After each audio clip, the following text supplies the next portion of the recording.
తెలిస్తే మాట్లాడాలి, తెలియకపోతే గమ్మునుండాలి. కానీ రాహుల్ గాంధీ చేసిన అతిపెద్ద రాంగ్ స్టెప్ ఏంటంటే రక్షణ రంగానికి సంబంధించి ఎవడూ నిరూపించుకోలేరు కదా అని నోటికొచ్చిన కోతలు కూసేశాడు ఆయన.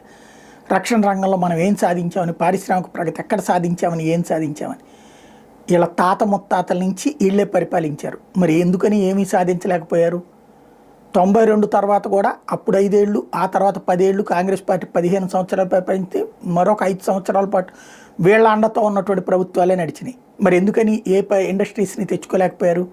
అదే ఈ 10 ఏళ్లలో ఇప్పటికే 25,000 కోట్ల రూపాయలు ఎగుమతులు, 1,40,000 కోట్ల రూపాయల మ్యానుఫ్యాక్చరింగ్ ఇండియాలోనే జరుగుతుంది రక్షణ రంగంలో.